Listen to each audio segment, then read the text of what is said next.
అందరికీ నమస్తే. ఈ వీడియో చూస్తున్న ప్రతి ఒక్కరికి నా హృదయపూర్వకమైన వందనాలు. సో, దేవుడు మోసే ఏం చేస్తుంటాడంటే అడవిలో తన మందని కాస్తుంటాడు. మంద అంటే గొర్రెలు కాసేటప్పుడు దేవుడు అతనికి దర్శనమైతాడంట.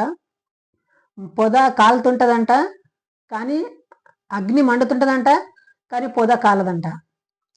సో, అసటి సమయమున మోసే ఇది ఏమి దర్శనం నాకు కలుగుతున్నదంటనని అడుగుతుంటే మోసే ఇక్కడ రాకు, ఇది పవిత్ర స్థలం ఉండదు అని దేవుడు అతనికి చెప్పినట్లు ఇక్కడ చూస్తాం బైబిల్లో. సో అక్కడేం జరుగుతుందంటే దేవుడు ఏం చెప్తాడు, నీవు ఐగుప్తుకి వెళ్ళి నా ప్రజలు నా జనులు ఉండరు, వాళ్ళని విడిపించుకొని రా, వాళ్ళని తోలుకొని రా, వాళ్ళు చేసే బాధ నేను పడలేకపోతున్నా, వాళ్ళు చూసేది కష్టాలు నేను చూసిన, దయచేసి వాళ్ళని విడిపించుకొని రా ఆ బానిసత్వం నుండి అంటనని చెప్తాడు. సో అందుకు మోసే దేవుని మాట విని ఆరోను నెట్టగట్టుకుపోయి ఎక్కడ పోతాడు, ఐగుప్తు దేశానికి పోతాడు. ఎన్ని రోజులు అవుతాడు, ఇంచుమించు 3 రోజులు అవుతాడు. 3 రోజులు పోయి వాళ్ళకి చెప్తాడు, మన దేవుడు మన మొర్ర ఆలకించిండు, మన ప్రార్థన విన్నాడు, మనం తిరిగి మన ఊరుకోదాం పారి అంటున్నాని వాళ్ళకి చెప్తాడు. సరే వాళ్ళు ఇతని మాట నమ్మి ముల్లే మూట సదురుకొని అంత ఇతను ఎంట వస్తారు. సో ఇతను ఎట్లెట్ట నడుచుకుంటూ పోతాడు, అట్ట వాళ్ళు ఎంట వస్తుంటారు. వచ్చేటప్పుడు నడిమికి రాందడే అతనికి బాట కనిపించకుండా అవుతుంది. బాట కనిపించకుండా కాకున్నప్పుడు ఏమై మోసే ఇక్కడ నడమైలాడు ఆయనకి నడుము ముందలకి అంటానంటే వాళ్ళేమంటారు, మోసే ఏమంటాడు, ఎక్కడ వాళ్ళో నాకు తెలియదు, బాట ఇక్కడ తెలియవాళ్ళనో అక్కడ వాళ్ళనో నాకు తెలియదు, దేవునికి ప్రార్థన చేసుకొస్తా అంటాడు, పోతాడు. దేవుడు నాకు చెప్పే ఇక్కడ పోదామని అంటాడు. అక్కడ పోయి చూస్తే అక్కడ ఉట్టి అడవి ముళ్ళు రాళ్ళు ఉంటాయి. సో నేను బైబిల్లో చదివి ఒక్కొక్క వచనం చదివి నేను చెప్తా, కానీ అది చదివితే టైం ఎక్కువైపోతుంది, లెంత్ ఎక్కువైపోతుంది అని ఇక్కడ జరిగిన సంఘటనలే నేను అర్థం చేసుకున్న సంగతులే మీకు చెప్తుండా.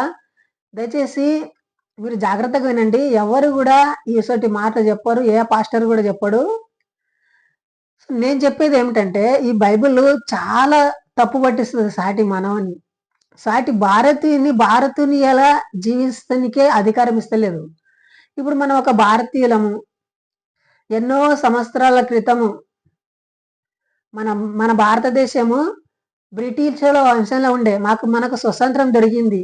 ఈ బ్రిటిష్ వాళ్ళు ఎవరు, క్రైస్తవులే. సో దయచేసి ఆలోచించండి, ఇసటి దేశంలో మనం ఉండము. మన భారతదేశం అంత గొప్పది ఇంకేది లేదు. ఇసటి దేశంలో మనం ఉండము. ఈ దేశానికి ఈ బైబిల్ అవసరమా అంటుండ. దయచేసి మీరు ఆలోచించండి. మోసే 3 రోజుల్లో ఐగుప్తు పోయిండు, మళ్ళీ తిరిగి ఇంచుమించు 6 రోజులన్నా రాలే కదా తన దేశానికి. దేవుడు ఏం చెప్పిండంట, నాకు చూపిస్తాడు దేవుడు, ఒక రాజ్యం చూపిస్తాడు, ఆ రాజ్యం మీకు ఇస్తాడు అంటున్నాని ఆ మందిని అంతా మోసం చేసిండు. ఎవరు, మోసే. ఏమన్నాడు, మీరు నా ఎంట రారి, కనాను దేశం నీకు ఇస్తా అంటున్నాడు, పాలు తేనెలు ప్రవచించే దేశం మీకు ఇస్తా అంటని ఆ మందికి చెప్పిండు. వాళ్ళు ఇతని మాట నమ్మి ముల్లె మూటలు చదువుకొని వచ్చిండ్రు. కానీ ఎక్కడున్నది, 3 దినాల రస్తా, 3 దినాల బాటకు 40 సంవత్సరాలు తిరిగి తిరిగి తిరిగి తిరిగి తిరిగి దేశదిమ్మలు అయ్యి అడవిల్నే చచ్చిపోయిండ్రు, అడవిల్నే చనిపోయిండ్రు. ఆ జనరేషన్ మొత్తం అంతా అక్కనే చనిపోయింది, అడవిల్నే చచ్చిపోయింది. కానీ వాళ్ళు కనాను దేశం చేరుకోలేకపోయాడు. చివరికి మోసే కూడా చేరుకపోయలేడు. మోసే కూడా కనాను రాజ్యానికి చేరలేదు. సో వాళ్ళ మధ్యలో దారిలో పొంగ అమైలేకులు వచ్చి అడ్డగడతారు వాళ్ళని. ఈ గుంపులుగా మంది ఎక్కడ పోతున్నారు, ఇక్కడ మా చేనులు ఉన్నాయి, మా పొలాలు ఉన్నాయి, మా పంటలు అన్ని పాడైపోతాయి, ఎట్లా పడితే అట్లా మా పంటలకి వెళ్ళి మా చేనులకి వెళ్ళి ఎనిపోతారు మీరు అంటున్నాను. అంటే వీళ్ళేమంటారు, మీ పంటల్లో ఉన్నది ఏమి కూడా మేము తింటలేము, మేము మా బాట పట్టుకొని మేము పోతామయ్యా అక్కడ దేశ దిమ్మరులే అంటారు. అరే ఎక్కడ పోతారా అంటారు. అమలేకులు ఇస్రాయేల్కి అంటారు. ఇస్రాయేల్ అంటారు మా దేశం ఉండదు, మా దేశం అంటారు. ఆడ ఉండదంటే హాడ ఉండదంటే చెప్తారు. తెలియదు వీళ్ళకు. ఎందుకంటే 400 సంవత్సరాల క్రితము అక్కడ వెళ్ళిపోయినరు. సో వాళ్ళ పిల్లలు ఇక్కడ వస్తుండ్రు వాళ్ళ మాట విని. సో దయచేసి వాళ్ళ మాట ఇన్ని వస్తే మోసే వాళ్ళకి సరిగ్గా తొలకరావాలి కదా, పంట చేనులకు తొలకపోతాడు. సో వీళ్ళు అమాలీకులు ఏం చేస్తారు, వాళ్ళని ఎవరైతే నాదానికి ఉండరు కదా, నడవలేకపోతుంటారు కదా, నడిచి నడిచి అలసిపోయి ఉంటారు కదా, వాళ్ళని అందరూ చంపేస్తుంటారు. ఆలోచించండి, మోసే కనాను దేశంకు తోలుకొస్తాన్ని మోసం చేసి ఇశ్రాయేలుని తోలుకొని వచ్చే నడుమంతల్నే ఏం చేసిరి, సగంలో పావు మందికి చంపేసిరి. ఎవరిని నమ్మి? మోషేని నమ్మి. సో దయచేసి ఆలోచించండి, వాళ్ళు కనాను రాజ్యం చేరనే లేదు. ఇట్లా ఇట్లా రాను రాను రాను రాను చాలా దినాలు అయిన తర్వాత, 4 జనరేషన్ అయిన తర్వాత దేవుడు సమూయేలుకు అంటాడు, నీవు ఇశ్రాయేలుకు రాజుని చేయనికే సౌలుని ఎన్నుకున్నా, సౌలుని దొలకరా, గాడిదలు కాసే సౌలుని అంటాడు. సో కొన్ని వచనాలు నేను చదివి వినిపిస్తా ఇప్పుడు. మొదటి సమూయేలు గ్రంథము 15వ అధ్యాయము. ఒకానొక దినమున సమూయేలు సౌలును పిలిచి, యెహోవా ఇశ్రాయేలు తన జనుల మీద నిన్ను రాజుగా అభిషేకించుటకై నన్ను పంపెను. ఎవరంటున్నారు? సమూయేలు సౌలుకు అంటున్నాడు. ఏమంటున్నాడు? దేవుడు నాకు చెప్పే, సౌలు నువ్వు రాజు అవుతావు అంటున్నాడు. మోసే జనరేషన్ వాళ్ళంతా చనిపోయారు అడవిల్ని, ఇంకా కానాన్ని చేసేం కూడా చేరలేదు వీళ్ళు. నన్ను పంపాను. యెహోవా మాట వినుము. చూడండి, యెహోవా మాట వినుము అంటున్నాడు. ఇప్పటికే చాలా మంది యెహోవా మాట విని అడవిల్నే చనిపోయారు. సైన్యములకు అధిపతి యాగు యెహోవా సెలవిచ్చినదేమనగా అంటున్నాడు. సైన్యములకు అధిపతి యాగు యెహోవానంట. సైన్యములంట. సైన్యములంటే ఎవరు? సైనికులు, మిలిటరీలకు సైనికులు అంటారు. ఇప్పుడు మన భారతదేశానికి ఒక సైన్యం ఉండదు, మిలిటరీ ఉండదు, దాన్ని సైన్యం అంటారు. ఈ దేవునికి సైన్యం ఏముంటది? సో ఐగుప్తులో పట ఇశ్రాయేల్ జనులు అక్కడ ఉన్నప్పుడు దేవుడు ఒక సైన్యాన్ని పంపిస్తాడు. ఏం సైన్యాన్ని?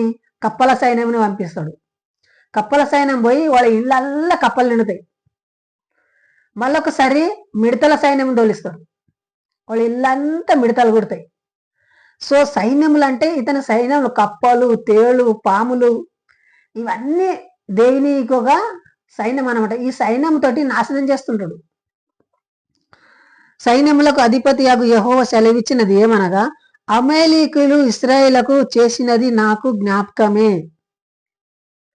ఏమన్నదంట? సరైన మార్గం లేక, సరైన బాట చూపించలేక, ఇశ్రాయేలుకు సరైన బాట చూపించలే కదా. ఈ ఇశ్రాయేలు చూడండి, అమాలేకీయులు ఇశ్రాయేలుకు చేసింది నాకు జ్ఞాపకం ఉండదు అంటున్నాడు. ఏం జ్ఞాపకం ఉండదు? అమాలేకీయులు ఇశ్రాయేలుకు చేసింది ఏం చేసిండ్రు? ఇంతకుముందు చెప్తే కదా, అమాలేకీయులు ఇశ్రాయేల్ అని చంపేసిండ్రు. సో అది నాకు జ్ఞాపకం ఉండదంట. అప్పుడు చంపకుండా కాపాడేడుతుండే కదా, అది జ్ఞాపకం బాగా పెట్టుకుంటాడు. కానీ చంపేటప్పుడు ఏం చేస్తుండే? జ్ఞాపకమే. వారు ఐగుప్తులో నుండి రాగానే అమాలేకీయులు వారికి విరోధులై మార్గమందు వారి మీద వచ్చిరి కదా. అమాలేకీయులు ఇశ్రాయేలు రాంగా వాళ్ళు అడ్డం పోయి వాళ్ళ మీదకి తిరగబడ్డరు కదా అంటున్నాడు. మరి తిరగబడతారు కదా, ఏడికి తిరగబడరు? ఇప్పుడు వాళ్ళ పొలాలు ఉన్నాయి, వాళ్ళకు ఒక నాగరికత ఉండదు. వాళ్ళ చేన్లలో పోటీ అంత పెద్ద సైన్యము, గొర్రెలు, మేకలు, ఎడ్లు, వాళ్ళ చేన్లలో పోటు ఆయన అంటే వాళ్ళ చేను అంతా సత్యనాశ అయిపోతుంది కదా, వాళ్ళ చేను అంతా పాడైపోతుంది కదా. అమాలేకీయులు వారికి విరోధులై మార్గమందు వారికి వచ్చిరు కదా. కాబట్టి నీవు పొయ్యి కనికరింపక, ఏమంటున్నాడు? అప్పుడు చేయనిక శాతనే లేదు దేవునికి. ఎప్పుడు?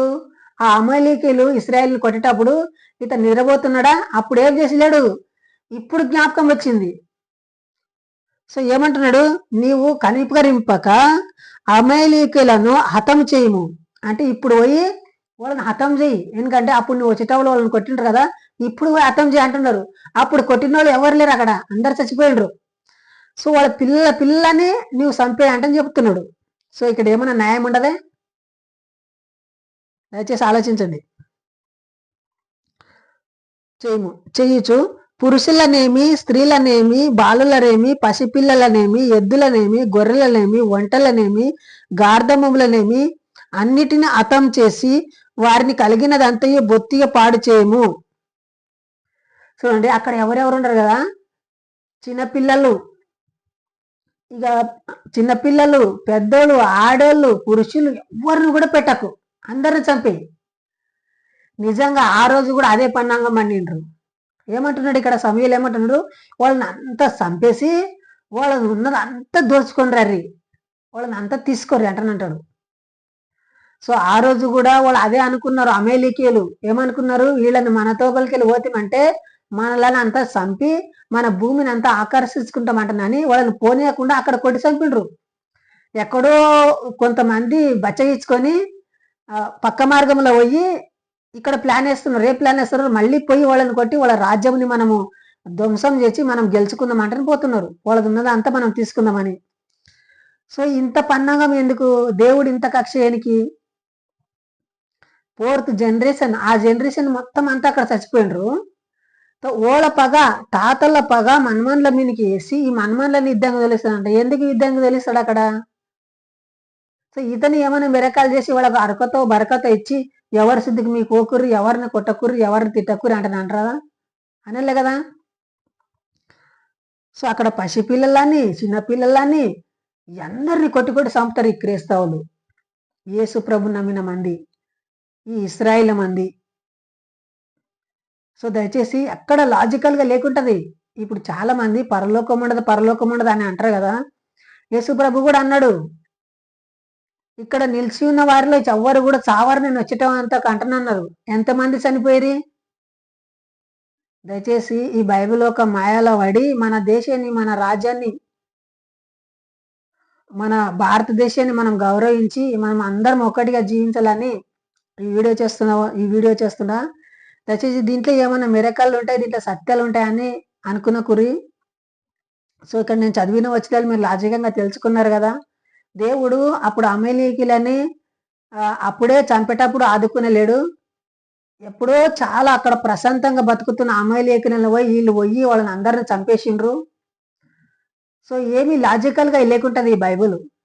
సో దయచేసి మీరు ఆలోచించండి.